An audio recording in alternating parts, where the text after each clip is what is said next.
አላህ ሱብሓነሁ ወተዓላ አዋቂ ነው። ድብቁንም ግልጡንም እውነቱንም ስለሚያውቅ አዋቂ ነው። የህፃኑን እኔ ምን አገባኝ? በእናትህ ያልጠየኩህ ነው መልሶ። ሂድና ዘይነብ ሚስት የነበረችውን እኔ ያገባታለሁ፣ ሂድና አባቴ ያገባሻል በላት አለና እናም ዛሬ ላይ ያሉ ይቀሩታል ይህን ክፍል። ሙሐመድ ከዛ ምን ተባለ? ሮል ሞዴል ተባለ። ለሰዎች ሁሉ በታላቅ ጸባይ ላይ ያለ ምሳሌ ተባለ። አይሻ ምን አለች? ሙሐመድ መደበቅ ቢችል ኖሮ፣ ስሜቱን ማፈን ቢችል ኖሮ ይሄንን የቁርአን ክፍል ይደብቀው ነበር አለች በሐዲስ ላይ። ምስኪን ነበር ምስኪኑ ዘይድ አባቱ ሚስቱን በእንደዚህ አይነት ሁኔታ ተነጠቀ። እኛ ድራማ እንሰራም፣ እኛ የምንከፍላችሁ ገንዘብ የለም ወደ ክርስትና እንድመጡ። ግን ይህን ያሰጥ አስተምሮ እንደዚህ ግልጽ አድርገን እናሳያለን። ሂድና ዘይነብ ሚስት የነበረችውን እኔ ያገባታለሁ፣ ሂድና አባቴ ያገባሻል በላት አለና አላስቻለውም። ተኋላ ተከትሎት ሄደ። ሄደን ሳንብበው ከዛ በኋላ እንግዲህ ገባ አገባት መሐመድ ደገሰ። ከዛ በኋላ መጽሐፍ የታወቁ የሲራ መጽሐፎች የሚያስቀምጡትን ያስቀምጥና ከዚህ በመቀጠል የአላህ መልእክተኛ ሰለላሁ ዐለይሂ ወሰለም ከዘይነብ ጋር ያደረጉት ጋብቻ ከጀርባው ያዘለው ጥበብ በዝርዝር ለመፈተሽ እንሞክራለን ይላል። ኢማጂን ከዚህ ትዳር ውስጥ አሁን ጥበብን በዝርዝር ስንፈትሽ ማለት ነው። በጣም የሚነሳው አርጊመንት which በጣም ሌም የሆነና ነንሴንስ የሆነ ነው። ያን በደዋል መጽሐፉ ሳነበው ለምሳሌ ጉዲፈቻ ልክ ዘይድ ቅድም ምን ብለናቸዋል? በአባቱ ይጠራ ነበር አይደለ? የወላጅ አባትን ስም ስለሚያጠፋ ለዛ ተብሎ ነው እንዴ? በአባቱ ስም እየተጠራ መጠራት የወላጅ አባቱ ስም አለማጥፋት እኮ ይቻላል፣ ማሳደግ ይቻላል አይደለ? ስሙን ስለሚያጠፋብን በዚህ የተነሳ ምን ብሎታል? አላህ መቀየር ፈልገዋል። ትልቁ ነገር ግን ልትማሩ ፈልገው ከመሐመድ በፊት አረቦች እንደዚህ አይነት ባህል ነበራቸው። አንድ ሰው ልጁ የሞተበትን አንስቶ ማሳደግ ይችል ነበር፣ በስሙ ይጠራ ነበር። ያንን ባህል ሁሉ መሐመድ አጥፍቶታል። እዚህ ላይ ምን ይላል? ነብዩ ሰለላሁ ዐለይሂ ወሰለም የቀድሞ የዘይነብን ረዲየላሁ ባል ዘይድን ወደ እርሷ በመላክ ሊያገቧት እንደሚፈልጉ እንዲነግራቸው ያደረጉት ሆን ብለው ነው ብሎ ያስቀምጡታል። ማን? ኢብን ሀጀር አላህ ይዘንላቸውና ነብዩ ሰለላሁ ዐለይሂ ወሰለም ይህን ያደረጉት ምናልባት መናፍቃን መሐይባን ዘይድ ረዲየላሁ ዘይነብን የፈታት ተገዶ ነው የሚለውን አባባላቸውን ፉርሽ ለማድረግ በራሱ ፈቃድ የፈታት መሆኑን ለማሳየት ነው ይላሉ። ዋው! በጣም ከባድ የሆነ ትምህርት ነው የተማራችሁት ከዚህ። የገዛ ልጁን ይላል የገዛ አባት ሆነ የገዛ ሚስቱን ዘመዱን ለማግባት ያወረደውን አሳይቻችኋለሁ። አንደኛ ዜነብ የመሐመድ ያክስት ልጅ ነች። አይቻልም ነበር ዘመድ ማግባት። አላህ መገለጥ አመጣልኝ፣ የአክስቶች ልጅ ማግባት ትችላለህ ተብያለሁ አለ።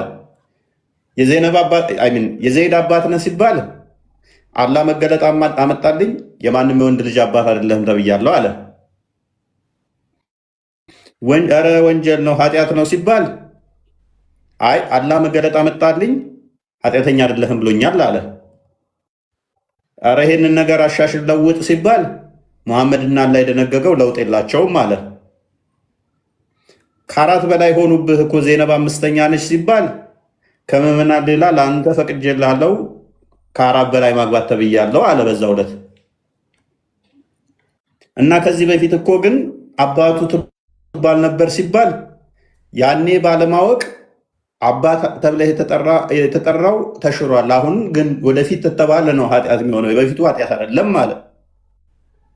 የሰርጉ ዕለት ቤት ቁጭ ብለው ሲጫወቱ ያመነ ሴት ሁሉ ባልየው ከባል ጋር ያለችንም መሐመድ ካያት ማግባት ይፈቀድለታል ሲባል ወንዶች እንዴ ነገ እኮ የኔ ሚስት አይቶ ከወደዳት እኮ ሊወስድብኝ ነው፣ ስለዚህ እኛ ያለን አማራጭ መሐመድ ሲሞት የእሱ ሚስት መውሰድ ነው ተብለው ሲነጋገሩ መገለጥ መጣልኛልና የመሐመድ ሚስቶች መሐመድ ከሞተ በኋላ እንኳን ማግባት አትችሉም ብሏል አላህ አለ።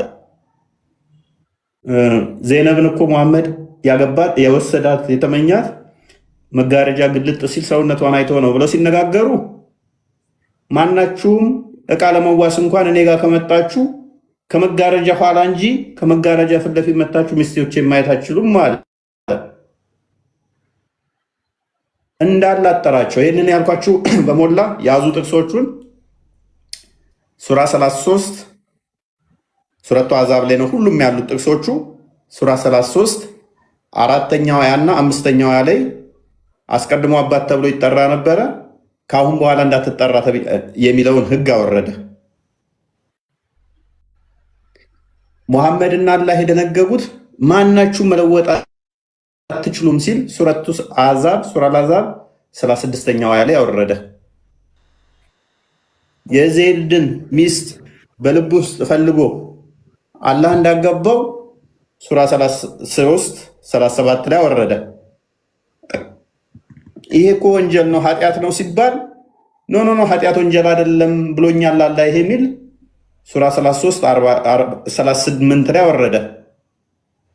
እኮ አንተ አባቱ እኮ ነህ በሱ ነው በአንተ ነው የሚጠራው ሲባል ኖ የወንድ ልጆች አባት አይደለህም ብሎኛል አላህ ብሎ ሱራ 33 40 ላይ አወረደ። ከአራት በላይ ከሆኑብህ ተብሎ ሲባል አላህ የፈቀድከውን በእጆች ያስከውን ፈቅጄልሃለሁ ብሎኛል ብሎ 33 50 ላይ ወረደ። ግን እኮ ያክስትህ ልጅ ነች ተብሎ ሲባል ያክስት ልጅን ብትሆን አላህ ፈቅጄልሃለሁ ብሎኛል ብሎ ሱራ 33 50 ላይ ወረደ። ቁጥር ብዙ ናቸው ሲባል ነፍሷን ያመነች ሴት ነፍሷንም ለሙሐመድ መስጠት ከፈለገኝ ለአንተ ፈቅጄልሃለሁ ብሎኛል ብሎ አላህ አወረደ፣ ሙሐመድ አወረደ። የሰርጉ ዕለት ቤቱ ቁጭ ብለው ሲጫወቱ በቃ ያለን አማራጭ ሚስቶቻችን ነፍሳቸውን እንኳን መስጠት ከፈለጉ ሙሐመድ ከፈለገ መውሰድ ይችላል። ስለዚህ እኔ ሚስት አይቶ ከተመኛት መውሰድ ይችላል። ስለዚህ ምንድነው ያለን አማራጭ? እሱ ሲሞት ነው ያለን ተስፋ ምናምን ሲሉ አይሻንም ቢሆን እናገባለን ወይ እሱ ሲሞት ሲሉ መገለጥ መጣልኝ አለና ቤቴ ካልተጠራችሁ እንዳመጡ ከተጠራችሁም ከበላችሁ በኋላ ወዲያው ተበተኑ። እኔ ናፋር ነኝ አላህ ናፋር አይደለም ብሏል አላህ። ሚስቶቼንም እኔ ከሞትኩ በኋላም ማግባት አትችሉም ብሏል አላህ ብሎ ሱራ 33 ቁጥር 53 ላይ መጣ። በቃ እሱ የኛ ሚስት የሚመለከት ከሆነ ዘይነብንም ያገባት መጋረጃ ገልበጥ ሲል በእንትን ውስጥ አይቶ ስለሆነ እኛም የሱ ሚስቶች እናያለን ሲሉ ኖ ሚስቶቹን እቃ መዋስ እንኳን ከፈለጋችሁ ከሚስቶቹ ከመጋረጃ ፊት ለፊት ማየት አትችሉም ብሏል አላህ። ከመጋረጃ ኋላ እንጂ ብሎ ሱራ 33 53 ላይ ወረደ። እናም ዛሬ ላይ ያሉ ይቀሩታል ይህን ክፍል። ከዛ ሱራ 33 21 ይመስለኛል ሼክታ እርግጠኛለ የኛውን ጥቅስ እርግጠኛ አይደለሁም። ሙሐመድ ከዛ ምን ተባለ?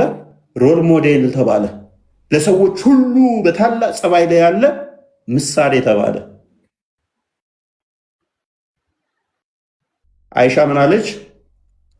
ሙሐመድ መደበቅ ቢችል ኖሮ ስሜቱን ማፈን ቢችል ኖሮ ይሄንን የቁርአን ክፍል ይደብቀው ነበር አለች በሐዲስ ላይ። ሄሩ ጋር ቻሌንጅ የሚያደርገኛለ እኔ በለ ማንኛችሁ አሁን ላልኩት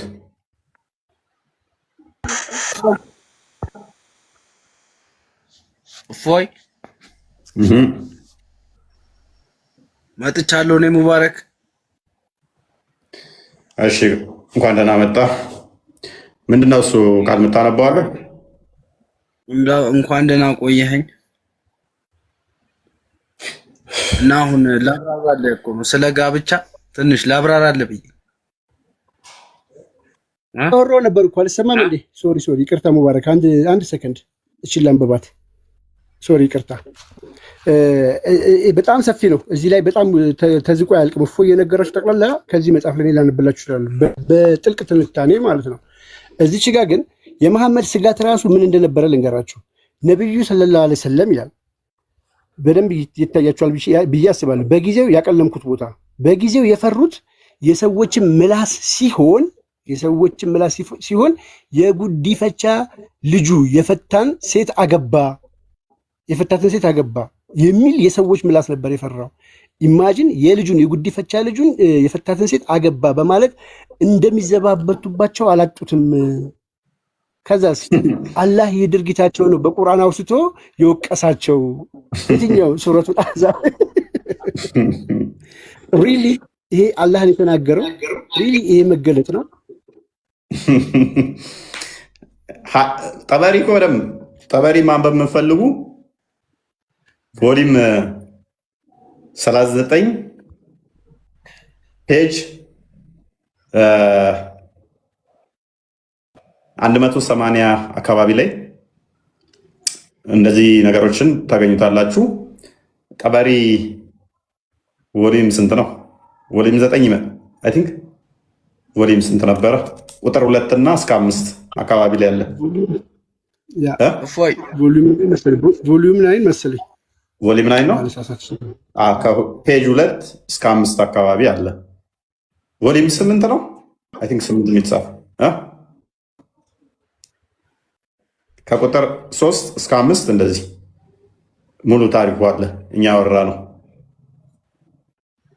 ኦኬ 8 ነው መሰለኝ። 8 የሚል እያየሁ ነው። ወይ 8 ወይ 9 እንደዛ አካባቢ ላይ እንዲሁም ቮሊዩም 39 ላይም አለ። ፔጅ 180 አካባቢ ነው። አይ ዶንት ኖ ይሄ ተፍሲር ራሱ ያስፈልጋል ብዬ አላምንም እኔ። ቁርአኑ ራሱ ግልጽ ስለሆነ ማለት ነው።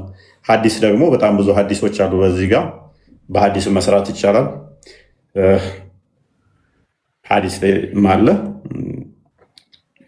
ቆይቻለሁ እኔ ትንሽ ታሪኩን ካነበብኩትም ከዓመት በፊት ነው የገባሁበት። ለዛ አልተመቸኝም ለማንበብ ነበር። ኤኒዌይስ እና ቦስ በጣም ከሚገርመው ስቅስቅ ብሎ አልቅሷል። እዚህ መጽሐፉ ላይ ዘይድ ይህ ቁርአን ክፍል ሲወርድ ስቅስቅ ብሎ ነው ያለቀሰው። እና ኢብኑ ሀጀር ይህንን ሲያብራሩት ምን ብሎ አብራሩት? በቃ ያገኘው ትልቅ መጽናኛው ነው በቁርአን ውስጥ ስሙ መጠቀሱ። መጀመሪያ በጉዲፈቻነት አሳድገውታል። እና ዘይድ እንግዲህ በፈጣት ጊዜ ሲል ዘይድ ስቅስቅ ብሎ ነው ያለቀሰው። ወይ ለምን አለቀሰ ዘይድ ተብሎ ሲጠየቅ ሊቃውንቶቻቸው እነ ኢብኑ ሀጀር ምን አሉ? መጽናኛው ነው በቁርአን ስሙ ስለተጠቀሰ ነው አሉ። አይ ዶንት ቲንክ ሶ። እኔ አይመስለኝም። ሚስቱ ማየት ቀና ብዙኝ መድረኩ ለኔ ለቀቅ አድርጉታል። ቀና ብሎ ማየት ሚስቱን ከብዶት ምንድነው እሱ ተደስቶ ነው ይሉናል እንዴ? ሚስቱን አስረክቦ ንቃው እኮ ነው። በዛ ላይ እኮ በቃ እንትን አለች እኮ መሐመድ ካደነቃት በኋላ ተሰማት ገባ። ከዛ እኔ የተከበርኩ ነኝ አይነት ስታፍ እንትን ማለት ጀመረች እና በጣም ያሳዘነው ነው። ያ እሷማ ታቅራራለች፣ በጣም አቅራርታለች። መሐመድ ግን በጣም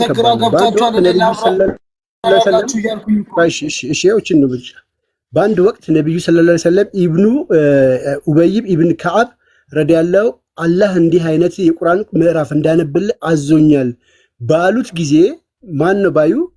መሐመድ ለማ ለዘይድ አላህ ይህንን ቁርአን እንዳነብል አዞኛል ብሎት ልክ ሲያነብል ዘይድ ምን አለ? ስቅስቅ ብሎ አለቀሳሉ። ያው ስቅስቅ ብሎ አለቀሳሉ። እኔ ራሱ አለቅሳለሁ። አስቧል። አባቴ ብለህ ያልከው ሰውዬ ሚስትህን ሲቀማ፣ አባቴ ያልከው ሰው ሚስትህን ሲቀማ፣ ደግሞ እሱ ሰውዬ የሃይማኖት መሪ ሲሆን ባይዞ ያስገደለው እኮ መጨረሻ ላይ ታውቃለህ። ያ ጦር ሜዳ ዞት ሄዶ እንዲሞት አድርጎታል። አዎ ጦር ሜዳ ያልኩት ነው እንዲሞት ያደረገው። እና ስቅስቅ ብሎ አልቅሰዋል ነው የሚሉት። ስቅስቅ ብሎ ጆርዳን ዘምቷል። ዘይድ ብኑ ሐሪሳ ጆርዳን ሄዶ ነው የዘመተው። በአላህ መንገድ ሸሂድ ነው የሆነው።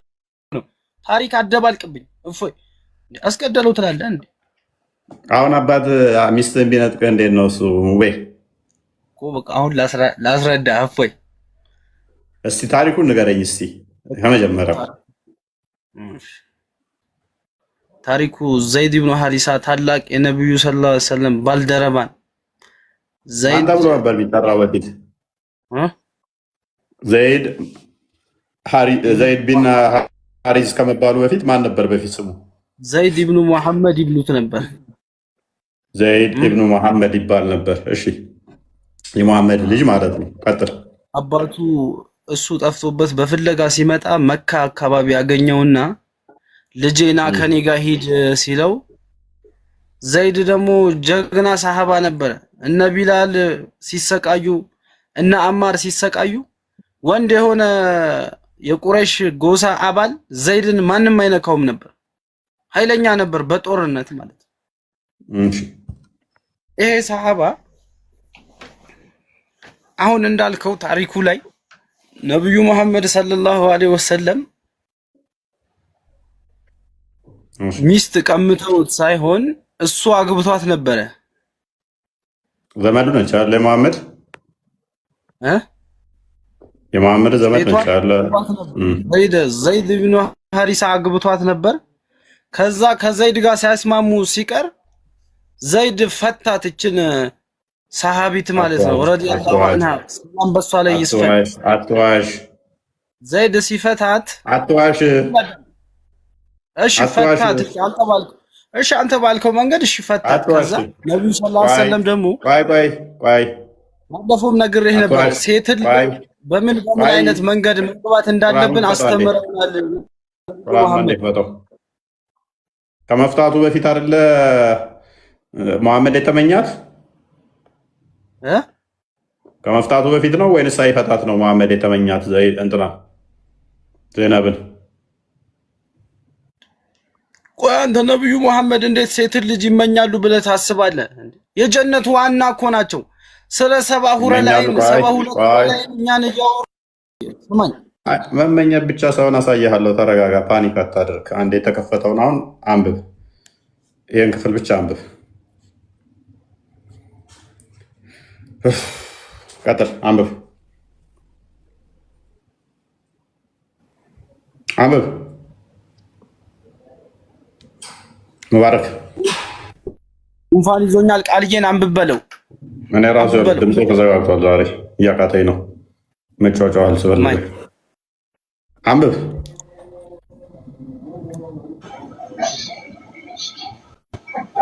ሙሉ ቶፒኩ አይታየኝም። እኔ ምን ብዬ ነው የማነብልህ? ላስረዳህ። እሺ ላንብብልሽ። ታዳሚዎች ከስር እየተከታተሉኝ ነበር። ላንብብልህ። ለዚያም አላህ በእርሱ ላይ ለለገሳትና አንተም ነፃ በማውጣት በእርሱ ላይ ለለገስክለት ሰው ለዘይድ አላህ ገላጭ የሆነን ነገር በነፍስህ ውስጥ የምትደብቅና በደንብ አስብ። አላህ ገላጭ የሆነውን ነገር በነፍስህ ውስጥ የምትደብቅና አላህን ልትፈራው ይልቅ የተገባ ሲሆን ሰዎችን የምትፈራ ሆነ ሚስትህን በአንተ ዘንድ ያዝ። ከመፍታት አላህንም ፍራ በምትል ጊዜ አስታውስ። ዘይድ ፈቷታል። እዚህ ጋር አልፈታትም። ዘይድ ፈቷታል። ዘይድ ከፈታት የዘይድ ሚስት ተብላ ትባላለች እንዴ? የዘይድ ከፈታት ዘይድ ፈቷትና ነብዩ ሰለላሁ ዐለይሂ ወሰለም አገቧት። ሙባረክ ደክሞኛል፣ መጫወጫው አልፈልግም። አታዳምጠኝ ሆነ አወርድሃለሁ።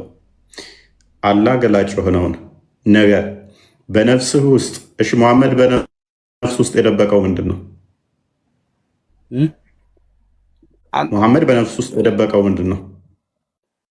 አንተም በነፍስ ውስጥ የደበቅከውን እኔም በነፍሴ ውስጥ የደበቅኩትን አላህ እንጂ ማንም አያውቅም። እንዴት አወቅህ? መሐመድ በውስጥ ውስጥ የደበቀውን በምን አወቅህ አንተ? ፕሊስ አስወርዳለሁ። አትጮህ፣ እንዳትጮህ ካሁን በኋላ። ክፍሉ እያወራ ያለው ስለ ጋብቻ ነው፣ ስለሌላ ተአምር አይደለም። ኒኩለር ስለመስራት ወይንም ደግሞ ሌላ ተአምር አይደለም። አላህ የሚገልጠው ሆኖ አንተ ደብቀሃል እያለው ነው። አላህ እኮ ገልጦታል። እዚሁ እየፈታልህ እኮ ነው። በደንብ አስተውል። አላህ ገላጭ ሆነን በደንብ አስብ። አላህ ገላጭ ሆነን ነገር በነፍስህ ውስጥ የምትደብቅና አላህን ልትፈራው ይልቅ የተገባ ሲሆን ሰዎችን የምትፈራ ሆነ ሚስትን በአንተ ዘንድ ያዝ። ከመፍታትም አላህን ፍራ በምትል ጊዜ አስታውስ። ከፈታት እኮ እንዳፈታት ማለት አይጠበቅበትም።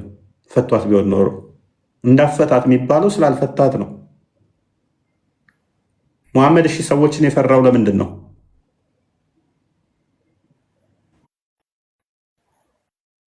መልስልኛ። አላህ ሱብሓነሁ ወተዓላ አዋቂ ነው። ድብቁንም ግልጡንም እውነቱንም ስለሚያውቅ አዋቂ ነው። የህፃኑን እኔ ምን አገባኝ? በእናትህ ያልጠየኩህ ነው። መልስ በቃ ሚታርክ መደናቆር አልፈልግም። ሪያማቱ አስገባ ይሻላል። አዳሚዎችን ላስረዳቸው። በቃ ሚታርክ ኔክስት ከሰር ነው የምትሆነው። ሚታርክ ኦራይት። ምንድን ነው ያልከው ቢኒ? ታስገባ ይሻላል። ታሪኩም አልገባውም። የሚናገረውን ነገር ጥሩ አይደለም። ያልገባውን ነገር ነው ለመናገር ሞክረው ልጁ ማለት ነው። እና ቅድም ደግሞ ያው የቀድሞ ታሪክ ላይ አይ ቲንክ በዓለም ላይ የመጀመሪያ ይመስለኛል። ከዛ በኋላም ያለ አይመስለኝም። ሰው ለገዛ ሚስቱ ሽማግሌ ሆኖ የተላከበት ታሪክ እኔ ሰምቼ አላውቅም። ለመጀመሪያ ጊዜ ይመስለኛል። እና ይሄን ግፍ ቅድም ዴቭ ሲያነበው ደግሞ ከዚህ ጥሩ ትምህርት ተምረናል ይላሉ። እና እኔ መሐመድም ሆነ ሙስሊሞች ግፍን አያወግዙ። ለምንድን ነው የማታወግዙት? ግፍ እኮ ነው፣ ትልቅ ግፍ ነው የተደረገበት ዛይድ ላይ። ይሄን ማውገዝ ሲገባችሁ እንዲሁም ከዚህ የምንማረው ብላችሁ ከዚህ ትምህርት ትወስዳላችሁ። ሼም ነው በእውነት የግፍ ግፍ ነው። ልጅ መሐመድ ካደረገው በቃ ምንም ችግር የለውም እኮ ለዛ ነው ኤቭሪቲንግ መሐመድ ያደርገው እንጂ ችግር የለውም እነሱ ጋር ሂውማኒቲ የሚባል ነገር የለም እነሱ ጋር ምንም ቢሆን ግፍም ሲፈጸም ምንም ችግር የለውም። ቀጥል አንዴ ተፍሲሩን ግለጥልን። አንዴ ቃል ተፍሲሩን ቀጥል ቢኒ ተፍሲሩ ላይ ያ ደግሞ ቤቱ ሲገባ እንትን ላይ ኢቨን ከቲር ላይ ዊዛውት ፐርሚሽን ነው ብሎ ነው የሚገባው። ያለ ፈቃድ ዝም ብሎ ዘው ብሎ ገባ።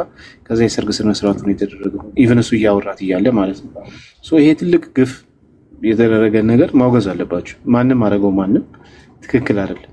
የገዛ ልጁን ሚስቱ ጋር ሽማግሌ አድርጎ የሚልክ ሰው ይሄ ግፈኛ ነው። እውነት ለመናገር ሚስቱን መነጠቁ ሳያንስ ሚስቱን መውሰዱ ሳያንስ መልሶ ደግሞ ሄድና ሽማግሌ የሆነልኝ ፕሮፖዝ አርጋት ነው ያለው። ሄደ ፕሮፖዝ አርጋት እኔ ላገባት እንደምፈልግ ነው ኢቨን ከቲር ቃል በቃል ብሎ ያስቀምጠዋል። ይሄ በጣም ግፍ ነው። ድንጋይ ነው ዝም ባል ኦኬ ኢቨን ከስ እንትናና ኦኬ እሺ ቀጥል ከፍ አድርገው። እሺ ቆርጦቤ ነው። እሺ ከፍ አድርገው ቀጥል ቢኒ።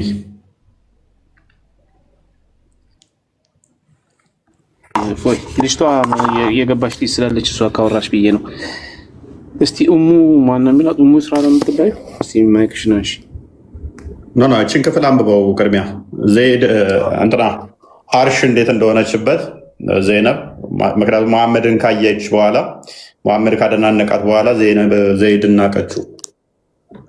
ምክንያቱም መሐመድ ካያት በኋላ ያለው ራሱ ያለ ልብን የምቀይር ይህን የመሰለው በተሳይታይ ምናምን ብሎ ተመሳሰጠባት። ከዛ ጮቤ ዘለለች መሐመድ አደንቆኛል ብላ። ከዛ እንትን አናቀችው። እኔስ ቀጥል። ያ እኔ እዚህ ጋር ጮክ ብዬ ማንበባችን በእንግሊዝኛ ሰዎች አሉ። እንግሊዝኛ ማንበባችን ኦኬ እሺ፣ ዝቅ አድርግልኝ ትንሽ ቃል ዝቅ አድርግልኝ ነው ያልኩህ። ተቃራኒ ይሄ ክፍሉ እንግዲህ ሙሉ ታሪኩ ነው የሚተርከው። A group of commentators, including Al-Tabari, others that the Prophet, peace and a blessing be upon him, had developed fondness for Zainab bint Jash, who was married to Zayd. He was eager for Zayd to divorce her so that he could marry her. Muhammad, look, eager ያደርግ ነበረ። ማን እንዲፈታት? ዘይድ እንዲፈታት። ይመኝ ነበር በልቡ ሙሐመድ አባታችሁ ሚስታችሁን እስክፈቱ ድረስ የሚመኝ።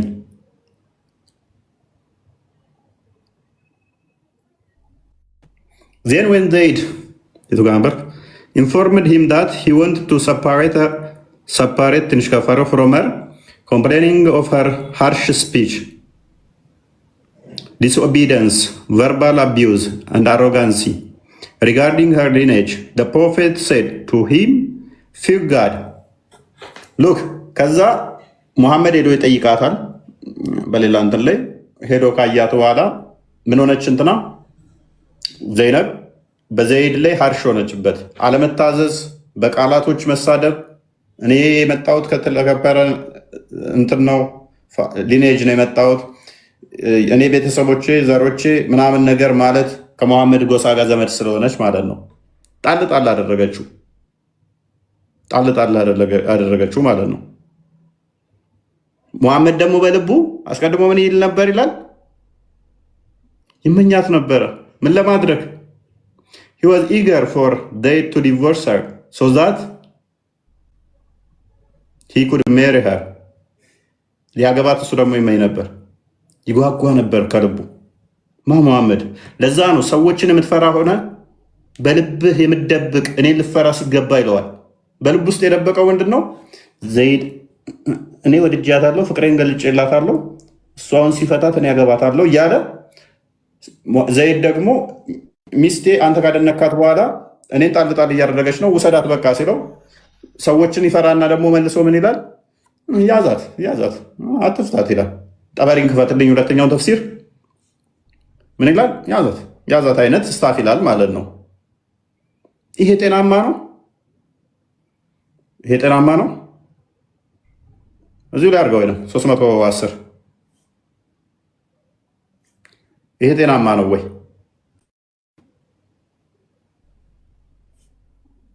310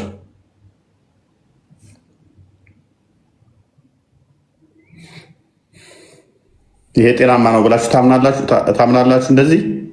እንደዚህ አይነት ድርጊት እንደዚህ አይነት ነገር ትክክል ነው? ፈጣሪ እንደዚህ ያደርጋል? ሎክ ዘመዱ ነች ብያችኋለሁ። One day the messenger of God, may God bless him and guarantee him peace, went out to see her. ዘመዱ ነች። አንድ ቀን ሙሐመድ ሊጎበኛት ሄደ፣ ሊያያት ሄደ ማለት ነው።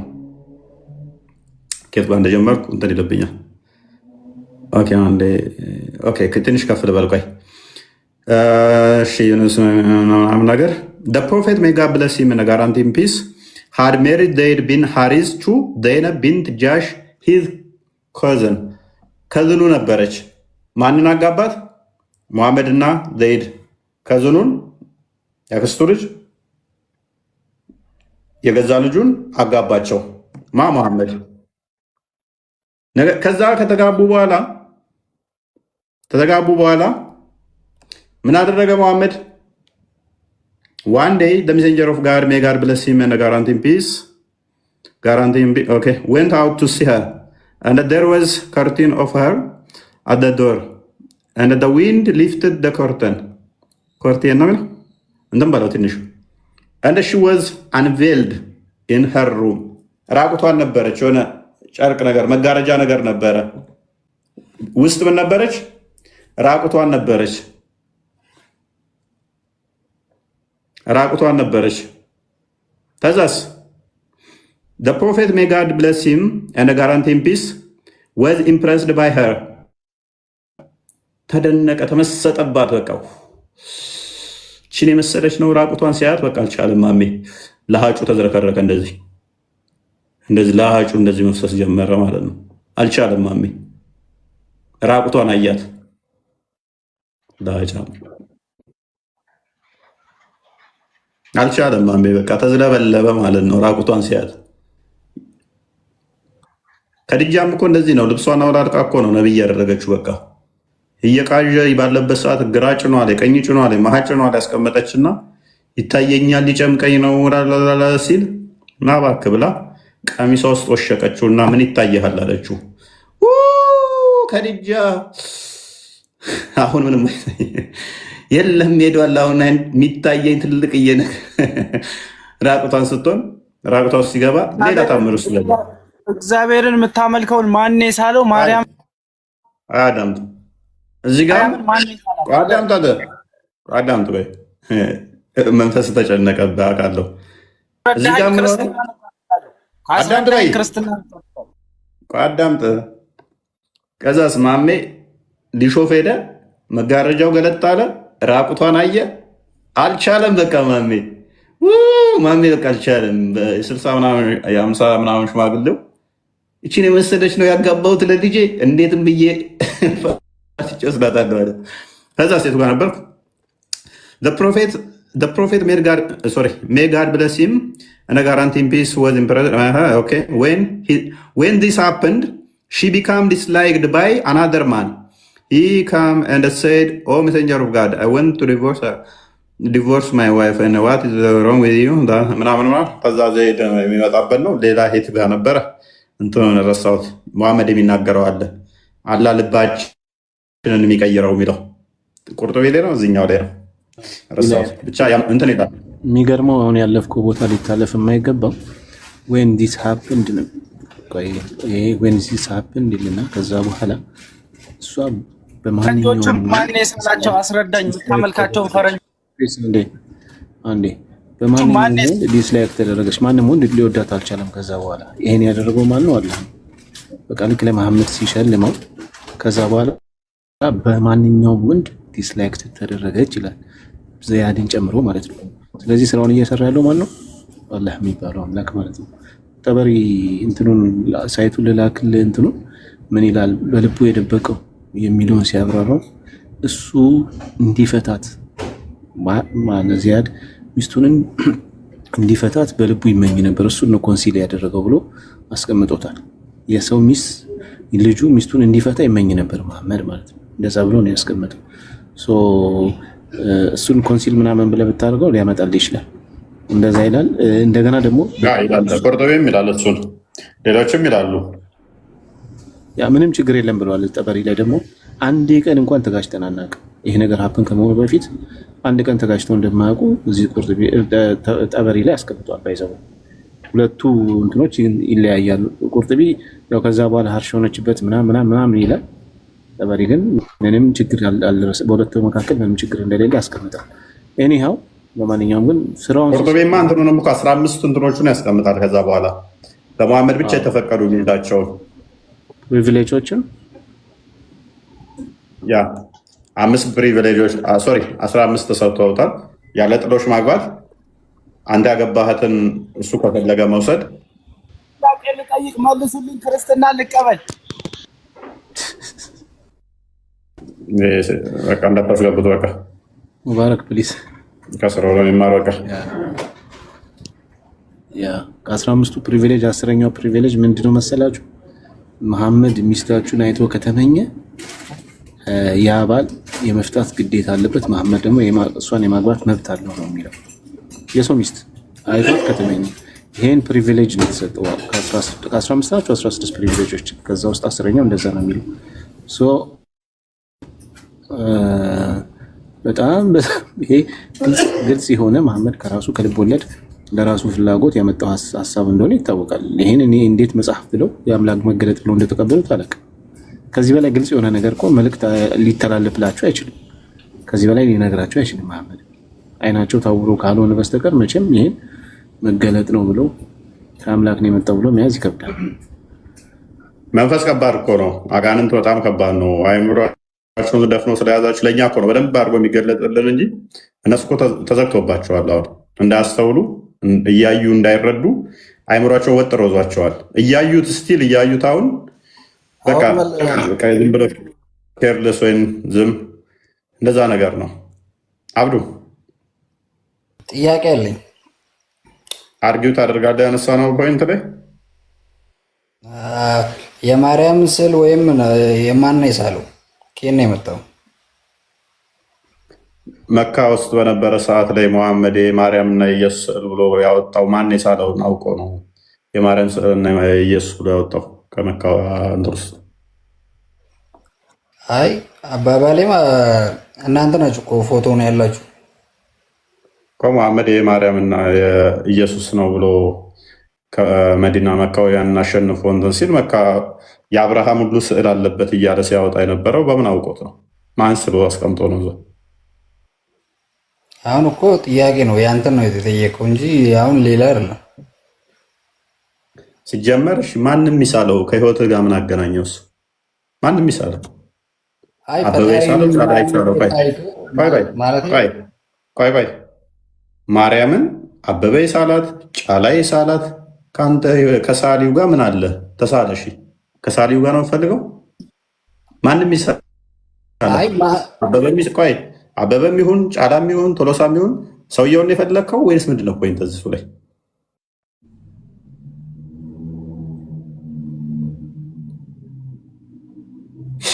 ወጣ ምንም ሰብስታንስ ያለው ጥያቄ እንኳን ብትጠይቁ ሰብስታንስ ያለው ጥያቄ ሚጠር አንዳንዴ የሚጠየቅ ጥያቄ እንኳን እወቁ። ዶግማቲክ የሆነ ጥያቄ እንኳን ቢሆን አትሊስት አለ አይደለም ጫን ያለ ጥያቄ ቢሆን እሺ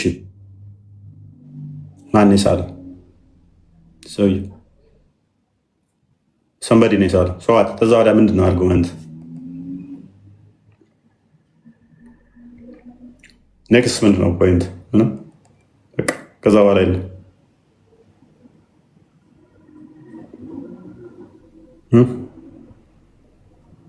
ለእንትን ትልቅ ፖይንት አይደለም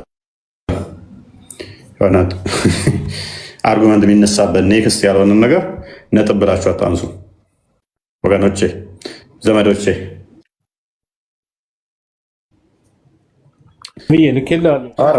ቴሌግራም ላይ ክፈትና ያለው ነገር ውሸት እንዳይመስላቸው ጠበሪ ያለው ካስፈለገ እችን እስኪ አንብብላችሁ። በጣም አሳዛኝ ታሪክ ነው እና ምን ይላል መሰላችሁ?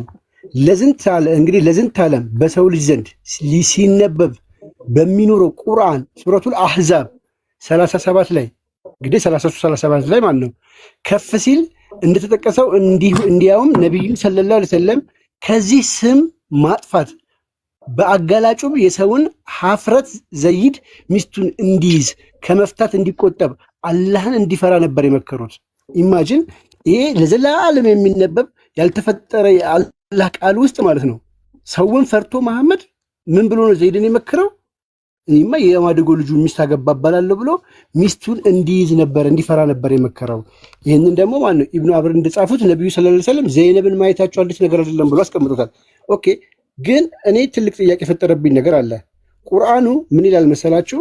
ዘይድ ሚስትህን እንግዲህ ለመፍታት ልብህ ላይ ያለውን በመደበቅህ እቃወመሃለሁ ይላል ቁርአኑ የወረደው። ሰሂህ በሆነ ሐዲስ ደግሞ አይሻ መታመን ትላለች። እዚሁ ላይ ሙስሊሞች ይሄንን እንቆቅልሽ ለመፍታት የሙስሊም ልሂቃን የማይፈነቅሉት ድንጋይ የለም። እሺ ምን ይላል እዚህ ጋር ደግሞ? ይህ ማለት ነቢዩ ሰለላሁ ዐለይሂ ወሰለም ዘይድን ረዲየላሁ ዘይነብን እንደሚፈታትና እርሳቸው ሊያገቧት እንደሚችሉ በቀጥታም ባይሆን ተገልጾላቸው እንደነበር ያሳያል ብሎ 4 ነጥብ ካረገ በኋላ ይሁን እንጂ ይህ ጉዳይ እጅግ ስላስፈራቸው ለሰዎች ከመግለጽ ተቆጠቡ አለ። ምን ስላሉ? መሐመድ እጅግ አስፈርቶ ለሰው ከመግለጽ ተቆጠበ። ስለሆነም ነቢዩ ሰለላሁ ዐለይሂ ወሰለም ዘይነብን እንዲያገቧት መታዘዛቸውን እንጂ ለእርሷ ወይ ደግሞ መናፍቃን እንደሚሉት ፍቅርና ስሜት ኖሯቸው ያልነበረ መሆኑ ይታወቃል። ስለዚህ ፍቅር ስሜት ኖሮ ሲሆን አላህ አዞት ነው ይህንን ያደረገው ብለዋል። እዚሁ ጋር ደግሞ ማለት ነው አይሻ ምን ትላለች? እዚሁ ጋር የምዕመናን እናት የምትባለው ፔጅ 27 ላይ ከዚህኛው ገጽ ቀጥላችሁ ደግሞ የምዕመናን እናት አይሻ ረዲየላሁ እንዲህ አለች። መሐመድ ሰለላሁ ዐለይሂ ወሰለም ከሚወርድላቸው የቁርአን የተወሰነውን የሚደብቁ ቢሆን ኖሮ ይህን አንቀጽ ይደብቁት ነበረ። ኮንትራዲክት ያደርጋል። በጣም ኃይለኛ ኮንትራዲክት ያደርጋል። መሐመድ ስለደበቀ ነው ሌላ ቁርአን የወረደው። ደግሞ ለምንድን ነው የሚደብቀው? በጣም ሼም ይዞታል። በጣም አሸማቃቂ መሆኑን ያውቁታል። እነሱም ራሳቸው እዚህ ላይ እኮ አስቀምጠውታል። እውነት ለመናገር ብለዋል የጉዲፈቻ ልጁን የፈታትን ሴት ማግባት ለአንድ ሰው ከባድ መሆኑ ይታወቃል ብለዋል። ይሄ ኦብቪየስ ነው፣ እኛ አይደለንም። መጽሐፉ ላይ በግልጽ አስቀምጠውታል። ግና አለ ይህ ትእዛዝ የመጣው ከዓለማቱ ጌታ ከአላህ ስለሆነ ነው። አሸማቃቂ ነገር ነው። ስለዚህ መሐመድ የሚደብቅ ቢሆን ኖሮ ይህንን አሸማቃቂ ነገር ይደብቅ ነበር ብላ፣ ግን መሐመድ አይደብቅም ብላ ተናግራለች። ያ ምንድን ነው እሱ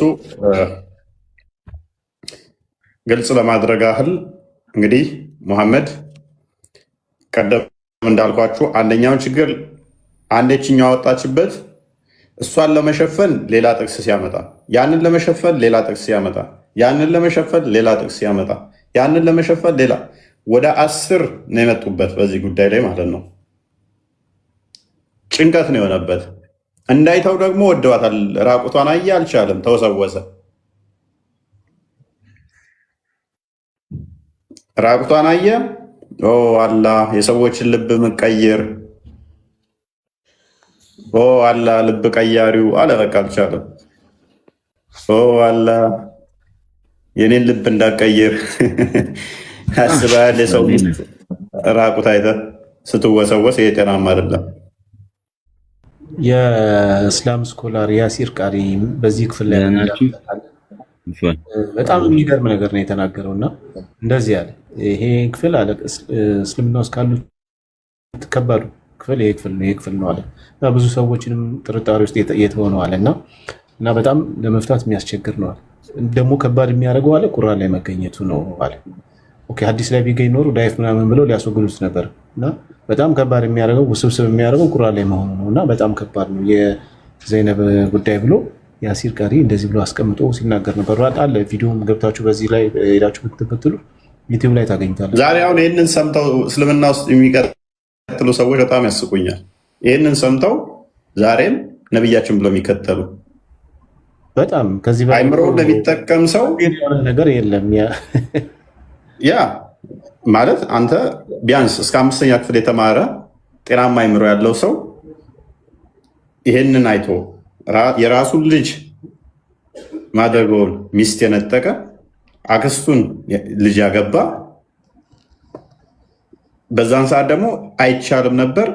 ልክ የአክስትን ልጅ እንዴት ታገባለህ ሲባል አይ የአክስትን ልጅ አግባ ተብዬ ተፈቀደ ብሎ መገለጥ ያመጣ እንዴ አባቱ አይደለህ እንዴ ሲባል አይ የማንም አባት አይደለህም ብሎኛል አላህ ብሎ መገለጥ ያመጣ።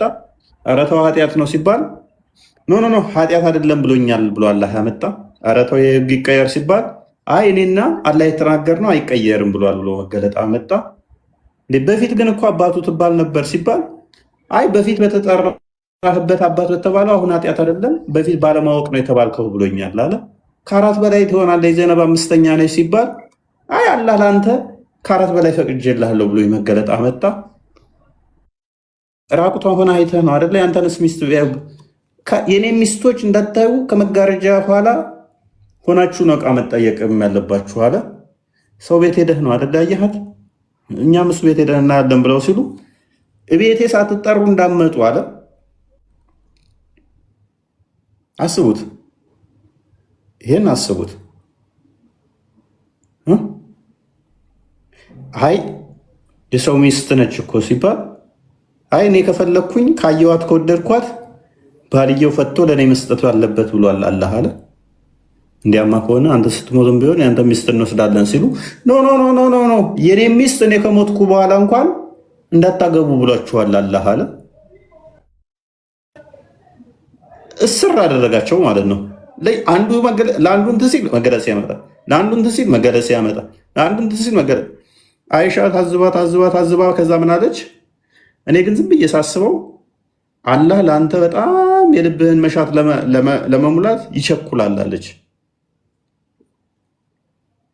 በጣም ይቸኩላል ያንተን ፍላጎት ለመሙላት አለች አይሻ። ሐዲሱን በቃል የሚያስታውሳለህ ወይም ቼክ ላድርገው? እንዲህ ነው ያለችው። እንዲሁም በጣም የሚገርም ነገር ነው ያለችው። የአንተን ፍላጎት ለማሟላት ሲፈጥን እንጂ አላየውም ብላ ነው ያለችው። ባይዘው በሌላ ጉዳይ ላይ አይታይም፣ አላህ አይገለጥም። በዚህ በሴቶች ምናምን ጉዳይ ላይ እና በእንደዚህ አይነት ጉዳይ ላይ ብቻ ነው የሚመጣው። ስለዚህ ቅንያዊ አነጋገር ነው የተናገረችው።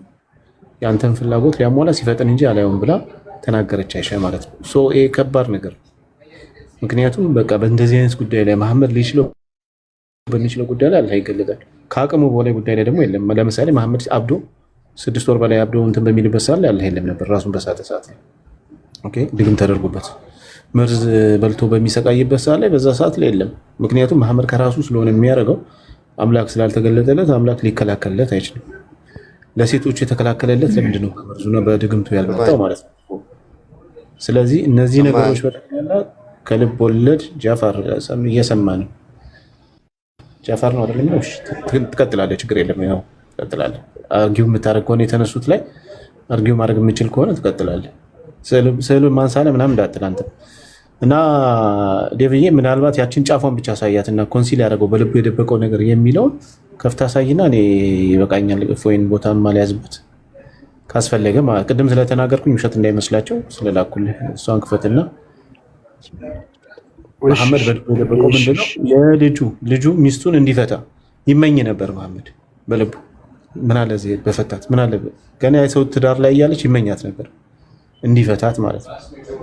ከዛ እሱ ፈታው ሳይል ራሱ ነው ኢቭን የቁርአን ክፍል የወረደው እኮ ገና እሱ ፕሮፖዝ እያደረጋት እያለ እኮ ነው። ወረደ፣ መጣ፣ ሰው ቤት ገባ፣ ከዛ በኋላ ሰርጉን አደረገ ነው የሚለው ራሱ። አስቀድሞ ሳይነገረው ነው የሰውን ሚስት እንትን ሲል የነበረው ማለት ነው። ዴቭ ካልተመቸ ወይ አይተዋል። ይመቸኛል ቢኒ ይህንን እያወጣው ስለነበረ ነው። በነገራችን ላይ ይሄ ያነሳችሁት ቡሃሪ 51:13 ላይ ያለው ሐዲስ አይሻ የተናገረችው ንግግር ቀልድ አይደለም። ዩር ሎርድ ነው የምትለው፣ አምላካችን አትለውም። ሁላ አምላኬ ወይ አትልም። ዩር ሎርድ ያንተ አምላክ ነው የምትለው። ያንተ ፍላጎት ለማምላት ያንተን ፍላጎት ለማምላት ይፈጥናል የምትለው። ይኸው እፎይ ከፍቼልሃለሁ። ራሳቸውን አሳልፈው ሊሰጡ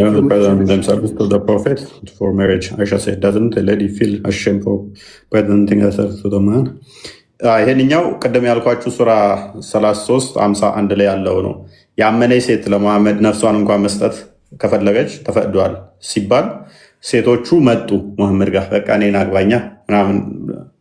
ከዛ አይሻ ታዘበች እና ሴት ልጅ doesn't the lady feel ashamed for presenting herself to a man? ሴት ራሷን ለወንድ አሳልፋ ስትሰጥ አታፍርም እንዴ አለች። when the verse O Muhammad you may postpone the turn of any of them your wives that you please ምናምን መልሶ ያኛው እንትን ማለት ከፈለክ በሌላ በኩል ደግሞ ይሄንን የሚመታው ሐዲስ አለ። መሐመድ እስከሞተ ድረስ እንደፈለገ ሊሚትድ እስኪፈቀድለት ድረስ አልሞተም የሚል ደግሞ አለ። ወደ ሪቪል I don't see but that your Lord Haris in pleasing you ምን አለች አይሻ? እኔ ሌላ ላይም ያንተ ጌታ አንተን ለማስደሰት ሲቻኮል ወይም ሲጣደፍ እንጂ ስለዚህ የሆነ ነገር ሲፈልግ አላህ ነገረኝ ይላል። የሆነ ነገር ሲፈልግ አላህ ነገረኝ ይላል። አይሻ ከዛ ምን ታዘበች? ይሄ አንተ ጌታ አንተን ለማስደሰት ሲጣደፍ ነው የምመለከተው አለች። ታዝባ ማለት ነው።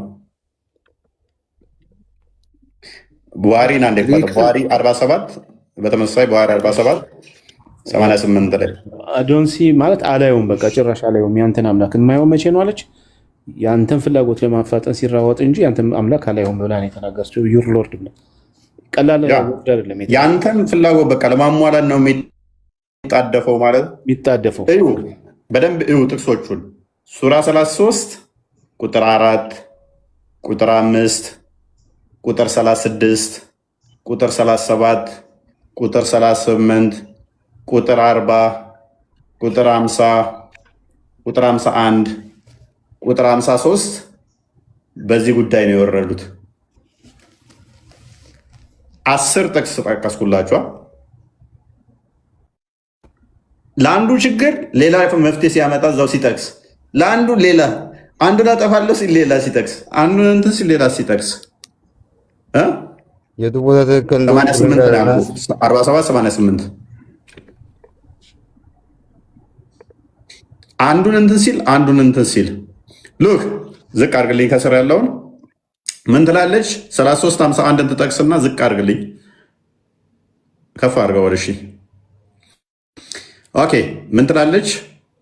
አልአሕዛብ 33:51 ትጠቅስና I said to the prophet I feel that your Lord hasten in fulfilling your wishes and desires ምን ትላለች? እንደዚህ ያልኩት ነብዩን ያንተ ጌታ ያንተን ፍላጎት ለመሙላት ያንተን ምኞት ለማሳካት ይጣደፋል አልኩት። ማነች ያለችው? አይሻ። ጌታ ያንተን ፍላጎት ለማሟላት ይጣደፋል ይቸኩላል አልኩት። ለአንዱ ችግር እንደዚህ እኮ ነው ሲሉት መገለጥ መጣልኝ ብሎ ሲነግራቸው፣ አረ እንደዚህ የሚሆንብሃል ሲባል መገለጥ መጣልኝ ብሎ ሲናገር፣ እንዲህ ይሆናል ሲባል መገለጥ ብሎ ሲነግራቸው፣ እንዲህ 10 ጊዜ 10 መገለጥ መጣልኛል። እንዲህ ጌታ ያንተማ ፍላጎትን ለማሟላት በቃ በጣም ነው የሚጣደፈው የሚሸኩላለች። ታዝባ ማለት ነው ጻና ሚስቱ ራሱ አንድ ይስማኝስ ባይ ቀጥል። ስለ መሐመድ ታውቃለህ? አውቃለሁኝ። የማደጎ ልጁ ሚስት የነጠቀው መሐመድ ከሆነ አውቀዋለሁ። መሐመድ በአንድ አይጠራም። እንደ አንድ ሰው መጠራት አችልም። እንደ ስንት ሰው ነው የሚጠራው? ለነገሩ 11 ነው መሰለኝ። በአንድ ሌሊት 11 ሴቶችን ወሲብ ስለሚያደርግ ከእነሱ ጋር አንተ አልነበርክም ስለሆነ ስለማታውቅ ዝም ብለህ ማውራት አችልም። ስጅማ አንተ ከሱ ጋር ነበርክ እንዴ? ስለሱ እንዴት ልታወራ ቻልክ? እኔ ነበርክ? ኦኬ። መሐመድ ካካ ሲል ልክ አቦሬራ ድንጋይ ይዞ እንደሚያቀብለው ድንጋይ አቀባዩ ነህ ወይንስ ደግሞ በአንድ ሌሊት 11 ሴቶችን ወሲብ ያደርጋል ብለው ሲሉ ቆጣሪ ነበርክ? ስንተኛዋ ላይ ነው ደረሰ? ስንተኛይቱን ወሲብ አደረገ? የ30 ሰው ወሲብ ጉልበት አለው ሲሉ ለኪ ነበርክ እንዴ? ከየትኛው ስራየት ነበር? ነብዩ ላይ ኢሳ ተመልካላችሁ ከሞተ በኋላ 3 ቀን ቆይቶ ይነሳል። ምን ማለት ነው? ይሄ ተነስቷል። ሞቶ ተነስቷል ነበር። አንተም ያዛኔ ነበር። አንተም እኔ መኖር አይጠበቅብኝም በዛን ሰዓት። ኧረ እባክህ አምላካችሁ አይደለ? እንዴት መኖር የለብህም? አንተ አላህ ለመሐመድ መገለጥ በሚሰጥበት ሰዓት ላይ ነበርክ እንዴ?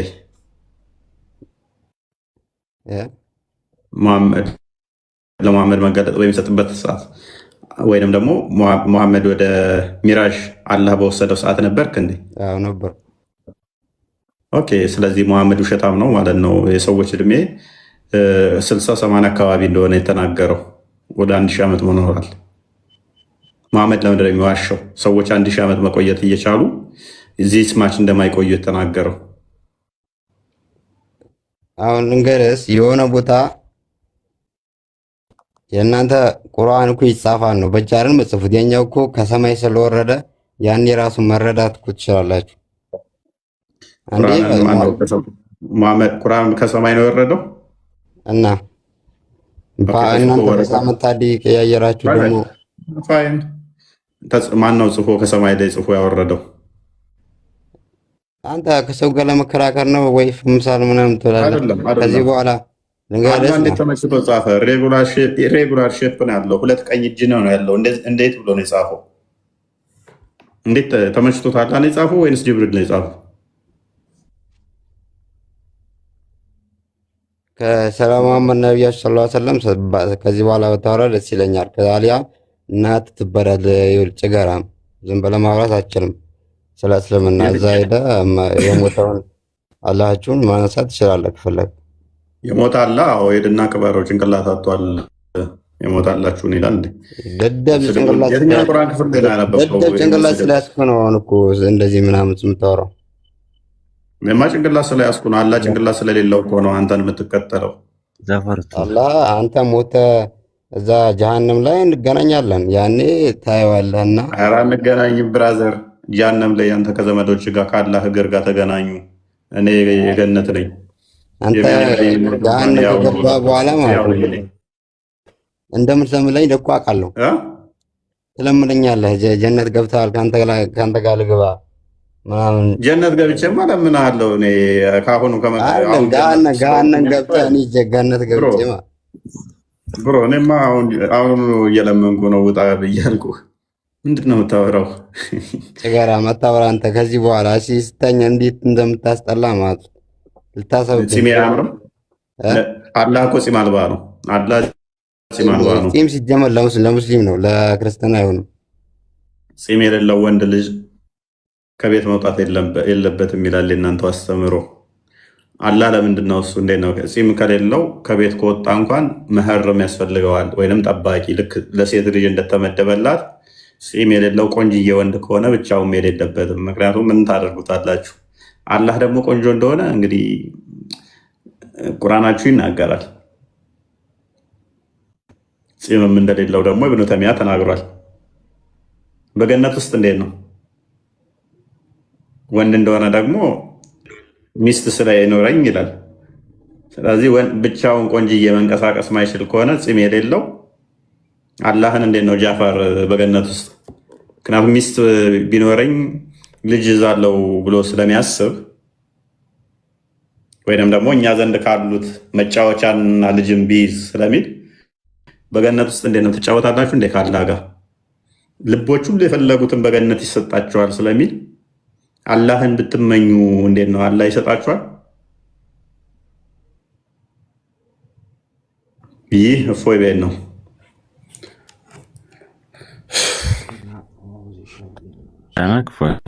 ውቦችን ይወደዋል ብለዋል ነብዩ። አላህ ቆንጆዎችን ይወዳል። አላህ ቆንጆ ነው፣ ቆንጆችን ይወዳል። ትክክል። እንዴት ናችሁ? እስኪ አዋሩኝ እንጂ ፈልጋችኋል።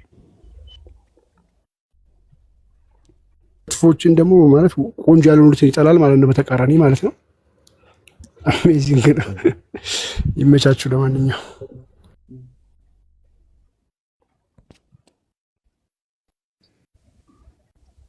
ይሰማል? አቆይ ማን ፈጠረ ካንተን? ይሰማል?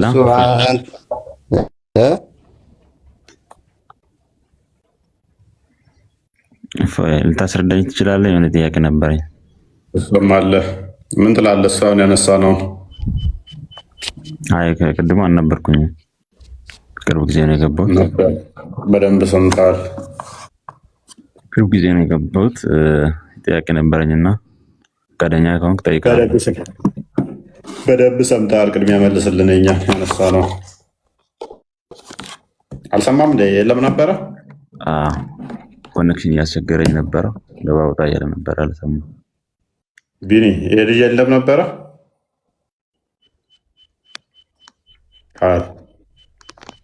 እሱን ውሸት እየዋሸብን ካልሆነ በስተቀር ለአላህ ስትል ዋሽ የሚለውን ያው እንደኛ እንዳይነበርክ እናስተውላለን። አሁን ጥያቄን ጠይቄ ወይስ ፈቃደኛ ዘይድ ማን ነው? እስኪ ዘይድ ማን ነው? ዘይድ ቢን ሐሪስ ማን ነው?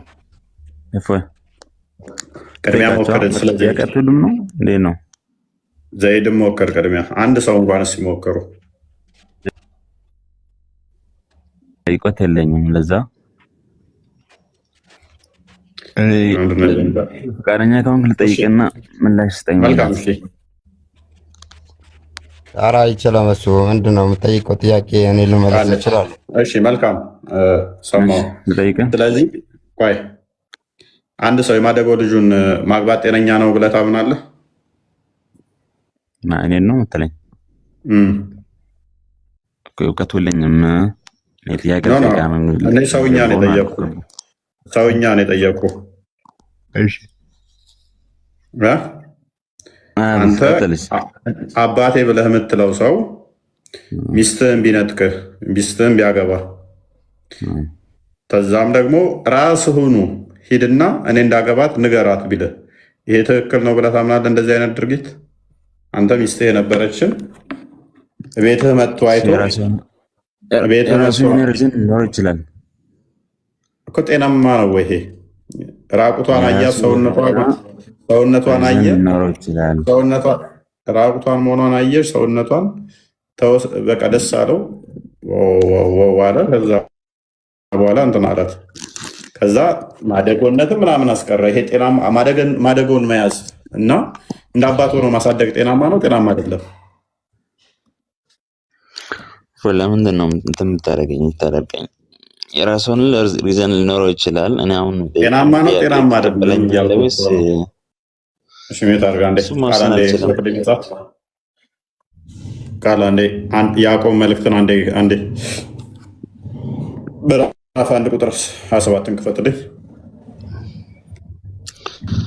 ሚዩት አድርጋ እንዴ አትቀበለኝም ጥያቄ ሚዩት አድርግ። ያዕቆብ መልእክቱ ላይ ምዕራፍ 1 ቁጥር 27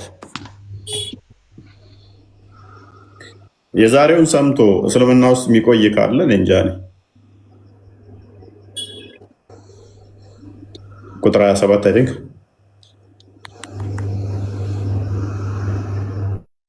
ኦልራይት። መጽሐፍ ቅዱስ እንደዚህ ይላል፣ ንጹሕ የሆነ ነውርም የሌለበት አምልኮ በእግዚአብሔር አብ ዘንድ ይህ ነው።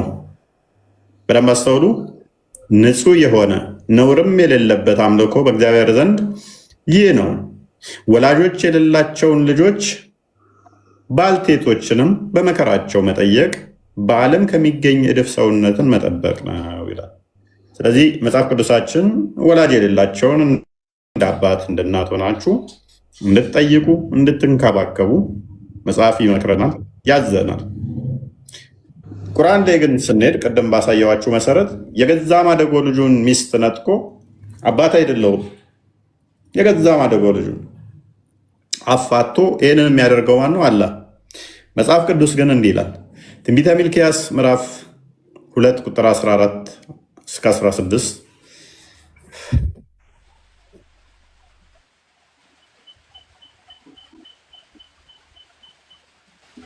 ሚልኪያስ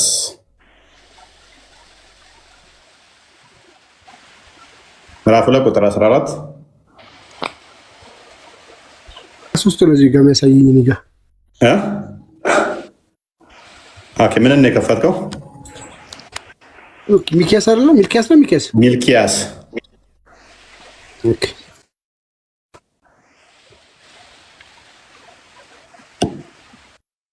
ቁጥር 14 አድርግልኝ። እናንተ ስለ ምድር ነው ብላችሁ ሚስት ባልንጀራህንና የቃል ኪዳንህ ሚስት ሆና ሳለች እርሷንም አታላሃታልና እግዚአብሔር በአንተና በልጅነት በሚስት መካከል ምስክር ስለሆነ ነው ይላል። የባልንጀራ ሚስትን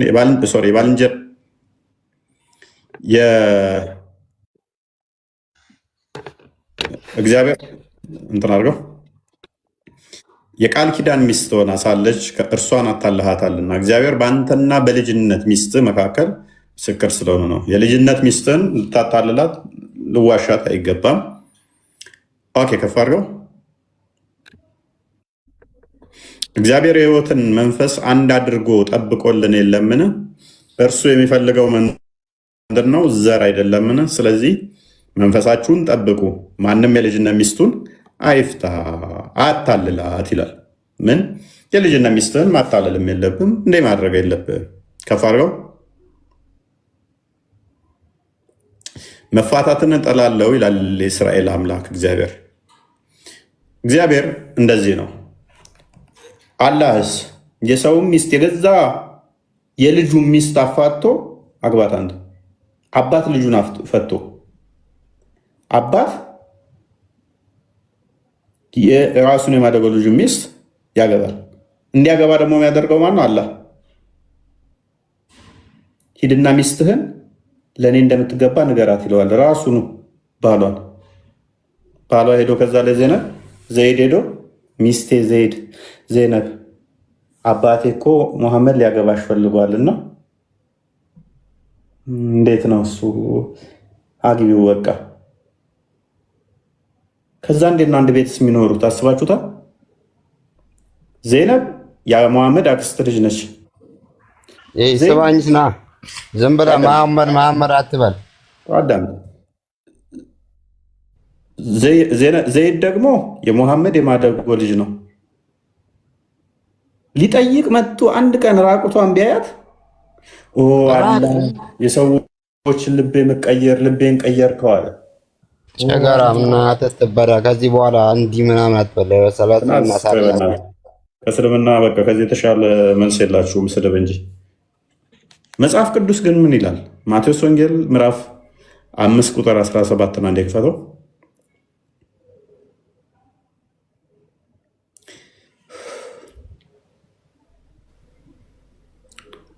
ኦኬ ከፍ አድርገው ቁጥር 27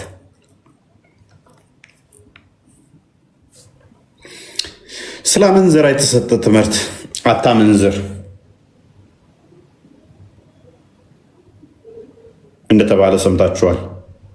እኔ ግን እላችኋለሁ ወደ ሴት ያየ ሁሉ የተመኛት ያን ጊዜ በልቡ ከእርሷ ጋር አመንዝሯል። መሐመድ ሄደ፣ ዘይነብን ራቁቷን አያት፣ በልቡ ተመኘ ይላል። በልብ ውስጥ የምደብቅ ሆነ ይለዋል ቁርአኑ ሱራ 33 ቁጥር 37 ላይ በልብ ውስጥ ምን ሆነ? ተመኘ። ከዛስ ዘይድን ፋትቻ ገባታለሁ ብሎ አለ። ግን ሰዎችን ፈራ። ከዛ እንዴት ያደርግ? አወጣ ወረደና አላህ መገለጥ አመጣልኝ አለ። ምን? እኔ ፈርቼ ነበረ ሰዎችን አትፍራ እኔም ፍራኝ ብሎኛል፣ የዘይድን ሚስት አግባት ብሎኛል የሚል መገለጥ አመጣ። ሙሉ ክፍሉን አንዴ ሃይላይት ልስጣችሁ ሪካርድ ጋር የምታደርጉ፣ ከዛ ልጨርሰው። አንዴ ክፈተው ቁርአኑን